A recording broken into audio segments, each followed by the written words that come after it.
नमस्कार, मैं doctor RP Sonkar, associate professor मनोविज्ञान विभाग, वसंत कन्या महाविद्यालय, काशी हिंदू विश्वविद्यालय। एक बार फिर आप सभी सम्मानित अभिभावकों और प्रिय विद्यार्थियों का हार्दिक स्वागत और अभिनंदन करता हूं।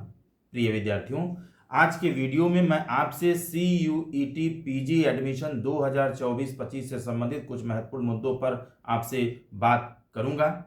प्रिय विद्यार्थियों, जैसा कि आप सभी को मालूम है कि CUET PG एडमिशन 2024-25 का जो रिजल्ट है वह घोषित किया जा चुका है, यानी जो स्कोर कार्ड है वह घोषित किया जा चुका है। इसका मतलब ये है कि PG में सभी अलग अलग विषयों का, यानी जिस भी सब्जेक्ट में आपने एंट्रेंस दिया था, CUET की परीक्षा आपने दी थी, उन सभी विषयों का फाइनल जो रिजल्ट है, जो स्कोर कार्ड है, वो घोषित किया जा चुका है और आपको अपना इंडेक्स अपने सब्जेक्ट में मालूम हो चुका है। यानी आपको यह पता चल चुका है कि आपका अपने सब्जेक्ट में कितना नंबर है, कितना स्कोर है, कितना इंडेक्स है। प्रिय विद्यार्थियों, इसका मतलब ये है कि अब आगे की प्रक्रिया क्या होगी, इसे आपको समझना बेहद जरूरी है। प्रिय विद्यार्थियों, अब जल्द ही CUET PG एडमिशन के लिए जो रजिस्ट्रेशन की प्रक्रिया है और प्रेफरेंस एंट्री की प्रक्रिया है, उसे शीघ्र ही शुरू किया जाएगा, जिससे इस बार एडमिशन की प्रक्रिया को सुचारू रूप से और समय से पूरा किया जा सके। प्रिय विद्यार्थियों, लगभग इस महीने के अंत तक यह रजिस्ट्रेशन और प्रेफरेंस की प्रक्रिया PG एडमिशन के लिए शुरू किया जा सकता है, ऐसी पूरी संभावना है। और किसी भी कीमत पर मई तक प्रेफरेंस और जो रजिस्ट्रेशन की प्रक्रिया है, इसको पूरी करने की कोशिश UGC के तरफ से रहेगी, जिससे कि आपकी एडमिशन की प्रक्रिया को समय से पूरा किया जा सके और जो अगले सेशन की जो क्लासेस हैं उसको सुचारू रूप से समय से प्रारंभ किया जा सके। प्रिय विद्यार्थियों, मैं आपको ये भी बता दूं कि अलग अलग विश्वविद्यालयों का जो रजिस्ट्रेशन होगा वह आपको अलग अलग करना होगा। यानी सभी विश्वविद्यालयों में यदि आप पढ़ना चाहते हैं या जिन जिन विश्वविद्यालयों में आप पढ़ना चाहते हैं, उन सभी विश्वविद्यालयों का रजिस्ट्रेशन आपको अलग अलग करना पड़ेगा और सभी विश्वविद्यालयों की रजिस्ट्रेशन फीस जो निर्धारित है उसे आपको जमा करना पड़ेगा। एक बात मैं आपको यहाँ यह भी याद दिला दूं कि जो रजिस्ट्रेशन फीस होगा अलग अलग विश्वविद्यालयों का, वह निर्धारित है, उतना आपको जमा करना पड़ेगा और यह नॉन रिफंडेबल होगा। यानी आपका एडमिशन न होने की अवस्था में, एडमिशन छोड़ने की अवस्था में आपका यह रजिस्ट्रेशन फीस वापस नहीं किया जाएगा। प्रिय विद्यार्थियों, एक से अधिक विश्वविद्यालयों में आप चाहें तो रजिस्ट्रेशन कर सकते हैं, जैसा आपको लगता है, या आप अपने सुविधानुसार इस रजिस्ट्रेशन की प्रक्रिया को पूरा कर सकते हैं। जिन विश्वविद्यालयों को आपने सेलेक्ट किया होगा, यानी CUET PG एडमिशन के लिए जो आप फॉर्म भरे थे शुरू में, उस समय बहुत सारे विश्वविद्यालयों का जो CUET PG से संबंधित एडमिशन में उनको शामिल किया गया है, उन विश्वविद्यालयों को शामिल किया गया है, उन सभी विश्वविद्यालयों की लिस्ट आपके सामने आई होगी और उसमें से जिन जिन विश्वविद्यालयों को आपने सेलेक्ट किया होगा, उन विश्वविद्यालयों में से जिन भी विश्वविद्यालय में आप पढ़ने की इच्छा रखते हैं, उन विश्वविद्यालय में आप रजिस्ट्रेशन कर सकते हैं और सभी विश्वविद्यालयों की रजिस्ट्रेशन फीस आपको अलग अलग जमा करना पड़ेगा। जैसे उदाहरण के लिए मान लीजिए, मैं एक उदाहरण दे करके आपको समझाने की कोशिश कर रहा हूँ। वीडियो थोड़ा लंबा होगा, लेकिन मुझे आपको सारी बातें बहुत साफ साफ समझानी है। जैसे मान लीजिए कि आप जिस समय CUET PG एडमिशन के लिए फॉर्म भर रहे थे, उस समय मान लीजिए थोड़ी देर के लिए कि आपने बहुत सारे विश्वविद्यालयों में से 6 विश्वविद्यालयों का चयन किया, जिसमें थोड़ी देर के लिए मान लीजिए आपने BHU, DU, JNU, AU, बाबा भीमराव अंबेडकर यूनिवर्सिटी और मान लीजिए अलीगढ़ मुस्लिम यूनिवर्सिटी, आपने 6 इन विश्वविद्यालयों का चयन किया और अब आप चाह रहे हैं, यानी जब स्कोर कार्ड जारी किया जा चुका है और अब आपको फाइनल रजिस्ट्रेशन करना है पढ़ने के लिए, और आप अगर यह फैसला लेते हैं कि हमें इन 6 विश्वविद्यालयों में से मात्र 3 विश्वविद्यालयों में पढ़ना है। जैसे थोड़ी देर के लिए मान लीजिए कि आप सिर्फ BHU, DU और AU यानी इलाहाबाद यूनिवर्सिटी में ही पढ़ना चाहते हैं, तो इसके लिए आप पूर्ण रूप से स्वतंत्र हैं।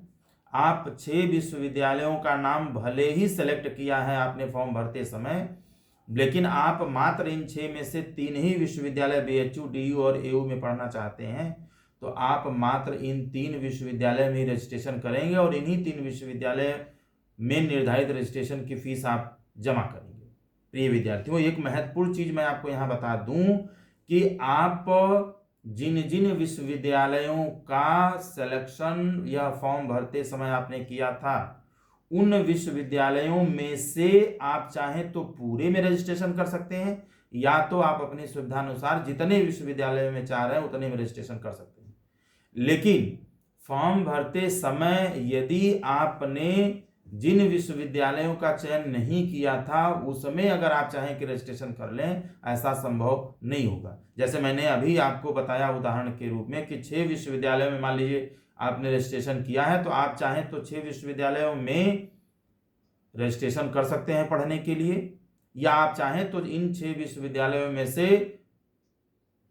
3 में या 3 से भी कम या 4 में, जितने में भी आप चाहें रजिस्ट्रेशन कर सकते हैं, उसमें पढ़ने के लिए आप अप्लाई कर सकते हैं। ठीक है, लेकिन आपने फॉर्म भरते समय ही मात्र 3 विश्वविद्यालयों का चयन किया। जैसे मान लीजिए आपने BHU, DU और AU का ही चयन किया और आप चाह रहे हैं इस समय कि आप JNU में पढ़ लें या अलीगढ़ मुस्लिम यूनिवर्सिटी में पढ़ लें, तो आप नहीं पढ़ सकते। ठीक है, तो ये चीज निश्चित रूप से आपको समझना पड़ेगा। और एक चीज मैं आपको यहाँ बिल्कुल साफ कर दूं कि किसी भी विश्वविद्यालय का जो प्रेफरेंस है वह आप पूरा भर सकते हैं, इसमें आपका किसी भी तरह का नुकसान नहीं होगा और किसी भी तरह का अलग से फीस देने की भी आवश्यकता नहीं होगी। इसको एक बार फिर से समझ लीजिए, बहुत महत्वपूर्ण बात है कि आप किसी भी विश्वविद्यालय में जितने भी संभावित या जितने भी कुल प्रेफरेंसेस हैं उन सभी प्रेफरेंसेस को आप भर सकते हैं। इसमें किसी भी तरह का अलग से आपको फीस भी देने की जरूरत नहीं है और किसी भी तरह का आपका नुकसान भी नहीं होगा। अब जैसे इसको मैं एक उदाहरण से आपको समझाना चाहूँगा। जैसे मान लीजिए कि आप BHU में PG में एडमिशन चाहते हैं। थोड़ी देर के लिए मान लीजिए आप BHU में PG में साइकोलॉजी सब्जेक्ट पढ़ना चाहते हैं, साइकोलॉजी में एडमिशन लेना चाहते हैं। तो जैसे ही आप BHU में रजिस्ट्रेशन करेंगे, प्रेफरेंसेस आप भरने जाएंगे, तो BHU मेन डिपार्टमेंट के साथ साथ BHU के जो 4 एफिलिएटेड कॉलेजेस हैं उनका भी नाम आपको प्रेफरेंसेस में दिखेगा, लिस्ट में दिखेगा। तो भले आप BHU मेन कैंपस यानी DMC में पढ़ना चाह रहे हैं, लेकिन इसके साथ ही साथ आप 4 एफिलिएटेड कॉलेजेस जहां पर साइकोलॉजी PG में चलता है, आप उन 4 एफिलिएटेड कॉलेजेस का भी प्रेफरेंसेस भर सकते हैं। इसमें किसी भी तरह का नुकसान नहीं होगा। जो रजिस्ट्रेशन फीस आपको BHU में PG में देना है वह तो आप दे चुके हैं। अब आप रजिस्ट्रेशन फीस देने के बाद सिर्फ DMC भरें या चारों एफिलिएटेड कॉलेजेस का भी प्रेफरेंस भरते हैं, यह आपके ऊपर निर्भर करता है और इसके लिए कोई अलग से फीस आपको नहीं देनी है, पहली चीज। दूसरी चीज ये कि मान लीजिए कि आप प्रेफरेंस भर देते हैं और आपका एडमिशन मान लीजिए कि DMC में या मेन डिपार्टमेंट में नहीं होता है, एफिलिएटेड कॉलेजेस में होता है। और थोड़ी देर के लिए मान लीजिए कि एफिलिएटेड कॉलेज में, जिस कॉलेज में आपका एडमिशन हो रहा है उसमें आप इंटरेस्टेड नहीं है एडमिशन लेने के लिए, तो आप मना कर सकते हैं। क्योंकि फाइनल एडमिशन प्रेफरेंसेस भरने के बाद भी फाइनल एडमिशन लेने का जो निर्णय है, जो डिसीजन है, वह आपका होगा। यदि आपको पसंद नहीं है वो कॉलेज, तो आप फीस जमा नहीं कर सकते हैं, एडमिशन नहीं ले सकते हैं, फिर वो सीट खाली हो जाएगी, फिर दूसरे बच्चे को मौका दिया जाएगा। यानी प्रेफरेंस भरने तक आपको किसी भी तरह का नुकसान नहीं है। मैं यह बात इसलिए कह रहा हूं कि जैसे मान लीजिए कि आप DMC का आपने पहले नंबर पर प्रेफरेंस भरा और मान लीजिए आपका एडमिशन डीएवी में हो रहा है लेकिन डीएवी का ऑप्शन आपने भरा ही नहीं, ठीक है, तो आपका नंबर डीएवी में हो रहे एडमिशन के कट ऑफ से भले ही ज़्यादा होगा। अब यदि आप चाहेंगे कि आपका एडमिशन डीएवी में हो जाए तो वो बिल्कुल भी नहीं होगा, क्योंकि आपने डीएवी में पढ़ने के लिए उसका प्रेफरेंस नहीं भरा था। और यदि आप डीएवी में पहले से भरे रहते हैं और आपको एडमिशन का मौका मिलता है लेकिन आप नहीं पढ़ना चाहते हैं तो आप फीस जमा नहीं करिएगा, आप उसको छोड़ सकते हैं। इसलिए मैं बार बार आपसे कह रहा हूं कि आप प्रेफरेंस भर लीजिए। यदि आपको ठीक लगता है तो आप उसमें पढ़िएगा, नहीं ठीक लगता है तो यह आपकी इच्छा के ऊपर डिपेंड करता है। लेकिन बाद में यदि आपको ऐसा लगे कि अगर मेरा एडमिशन डीएवी में या किसी और एफिलिएटेड कॉलेज में भी हो जाता तो मैं पढ़ लेता, तो आपका एडमिशन नहीं होगा यदि आपने पहले से प्रेफरेंस नहीं भरा है।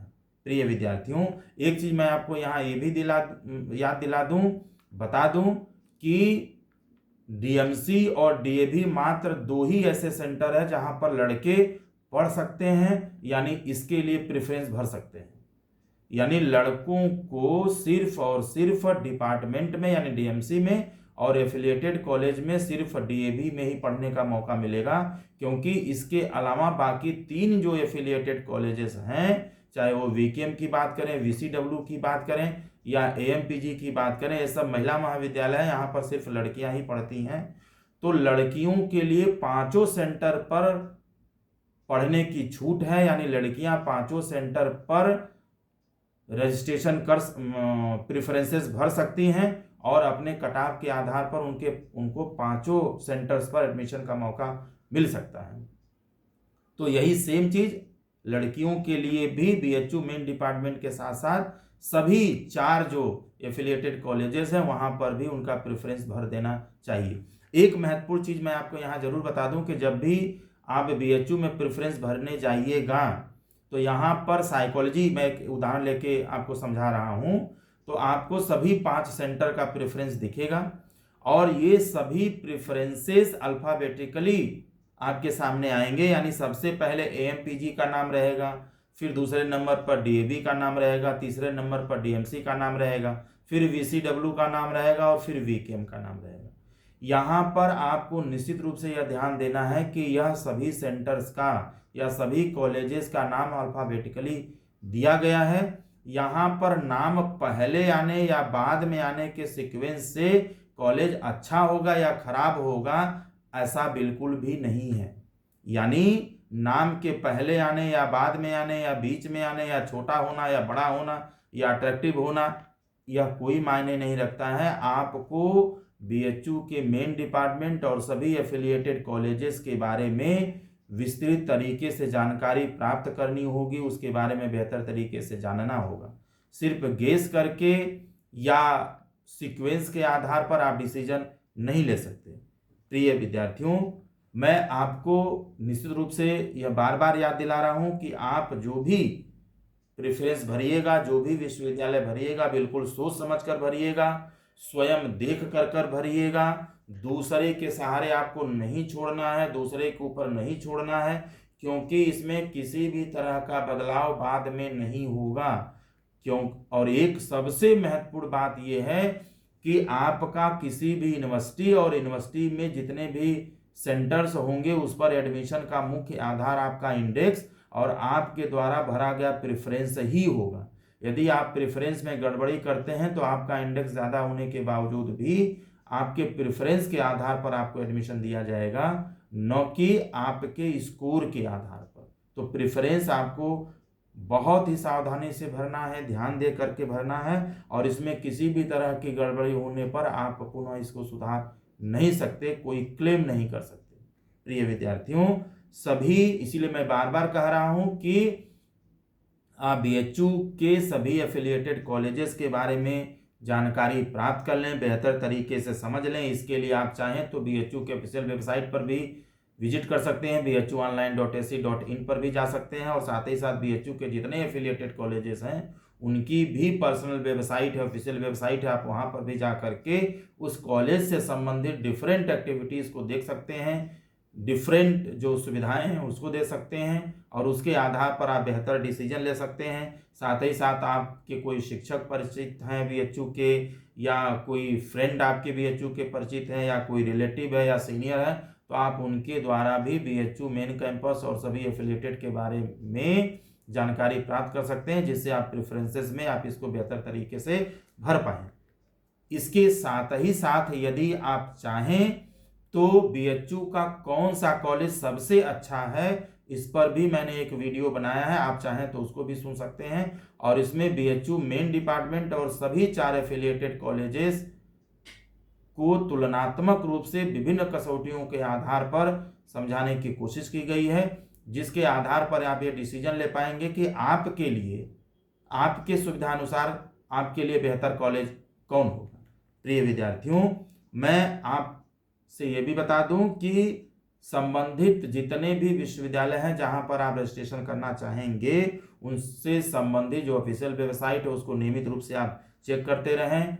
एडमिशन की प्रक्रिया ऑनलाइन होगी, जैसा कि आप भी जानते हैं, और इसमें सिर्फ और सिर्फ आपको प्रेफरेंस और रजिस्ट्रेशन करने का मौका ही दिया जाएगा। जो प्राइमरी इंफॉर्मेशन है, यानी जो बेसिक्स इंफॉर्मेशन है, उसमें किसी भी तरह का परिवर्तन आप नहीं कर पाएंगे।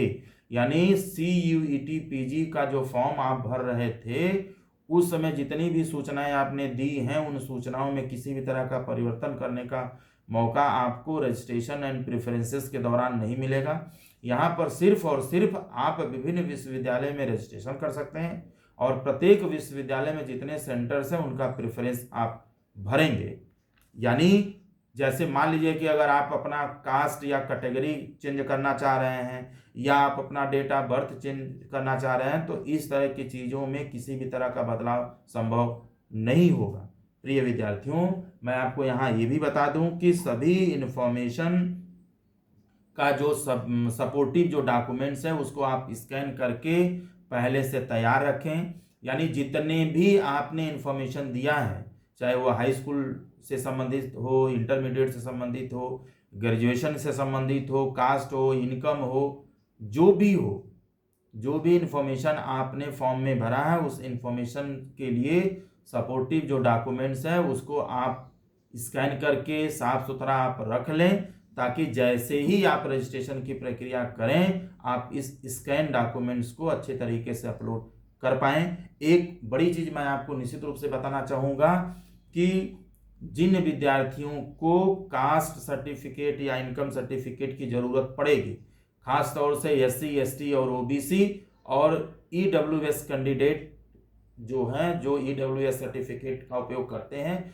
आप सभी लोग अपने इस कास्ट इनकम सर्टिफिकेट को नया बनवा लें, या पुराना है तो 3 साल से ज़्यादा पुराना नहीं होना चाहिए, और कास्ट और इनकम सर्टिफिकेट सेंट्रल ही होना चाहिए, क्योंकि आप एडमिशन सेंट्रल यूनिवर्सिटी में लेने जा रहे हैं। तो आपके पास नया हो या 3 साल से पुराना ना हो, और सेंट्रल का ही कास्ट और इनकम सर्टिफिकेट हो, यह निश्चित रूप से आप देख लीजिए। प्रिय विद्यार्थियों, इसके साथ ही साथ मैं कुछ बातें इससे संबंधित आपको बताऊं तो बीएचयू मेन डिपार्टमेंट यानी DMC और बीएचयू के सभी एफिलिएटेड कॉलेजेस, चाहे VKM हो, VCW हो, AMPG हो, DAV हो, इन सभी कॉलेजेस को लेकर के आपको बहुत परेशान होने की जरूरत नहीं है। आप इसके बारे में विस्तृत तरीके से जानकारी प्राप्त कर लीजिए। साथ ही साथ इन सभी जगहों पर पढ़ाई बहुत अच्छी होती है। सभी जगहों पर अपनी अपनी खासियत है, अपनी अपनी कसौटी है। तो आप सभी सेंटर्स को अपने हिसाब से देख लें, समझ लें, और जो बेहतर हो वो डिसीजन आप लें। लेकिन मैं यहाँ पर जरूर आपसे बताना चाहूँगा कि बीएचयू मेन कैंपस और सभी एफिलिएटेड कॉलेजेस में एक ही रूल लागू होता है, एक ही नियम लागू होता है। यानी बीएचयू मेन डिपार्टमेंट का सिलेबस और एफिलिएटेड कॉलेजेस का सिलेबस बिल्कुल एक ही होता है, एग्जामिनेशन एक ही साथ होता है, सबको बीएचयू की ही डिग्री दी जाती है, और बीएचयू मेन डिपार्टमेंट और एफिलिएटेड कॉलेजेस के सभी स्टूडेंट्स की मार्कशीट बिल्कुल एक जैसी होती है। आपके मार्कशीट पर और आपके डिग्री पर कहीं भी आपके एफिलिएटेड कॉलेज का जो नाम मेंशन नहीं होता है, उस पर सिर्फ और सिर्फ काशी हिंदू विश्वविद्यालय यानी बनारस हिंदू यूनिवर्सिटी ही लिखा रहता है। यानी आपके डिग्री और मार्कशीट को देख करके यह कोई नहीं कह सकता कि आप बीएचयू मेन डिपार्टमेंट से पढ़े हैं या एफिलिएटेड कॉलेजेस से पढ़े हैं। तो इसलिए आप इससे संबंधित कोई डाउट है, कोई संदेह है, तो आप इसको मन से निकाल दीजिए। मैं आपको एक चीज और बता दूं कि जो आपकी डिग्री है वह बीएचयू में होने वाले कन्वोकेशन या दीक्षांत समारोह जो प्रति वर्ष होता है के द्वारा आपको प्रदान किया जाता है। चाहे आप बीएचयू मेन कैंपस से आपने पढ़ाई की हो या एफिलिएटेड कॉलेजेस से आपने पढ़ाई की हो, आपको बीएचयू द्वारा होने वाले दीक्षांत समारोह या कन्वोकेशन के थ्रू ही आपको डिग्री एक समान रूप से प्रदान की जाती है।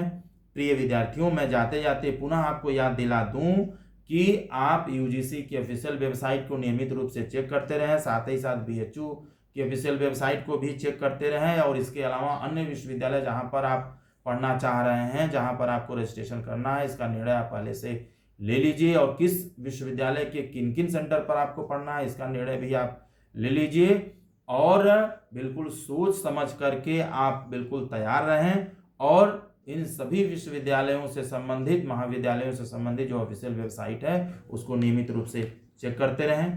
प्रिय विद्यार्थियों, मैं अगले वीडियो में, चूंकि यह वीडियो बहुत लंबा 20-21 मिनट से भी ज़्यादा हो रहा है, तो इसमें सारी बातें करना संभव नहीं है। मैं अगले वीडियो में अलग अलग सब्जेक्ट के कट ऑफ के बारे में बात करूंगा, क्योंकि बहुत सारे विद्यार्थियों ने पूछा है कि सर अलग अलग सब्जेक्ट में पीजी एडमिशन में इस बार का कट ऑफ क्या होगा।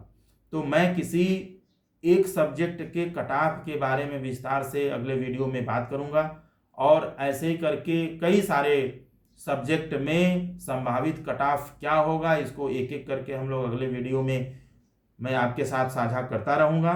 साथ ही साथ मैं आपको ये भी बताऊंगा कि किस सब्जेक्ट में मिनिमम कट ऑफ कितना होगा, साथ ही साथ कितने कट ऑफ तक बीएचयू में एडमिशन हो पाएगा। डिपार्टमेंट में यदि एडमिशन पाना है किसी सब्जेक्ट में तो कितना इंडेक्स होना चाहिए, और एफिलिएटेड कॉलेजेस में एडमिशन के लिए कितना मिनिमम कट ऑफ होने की आवश्यकता होगी।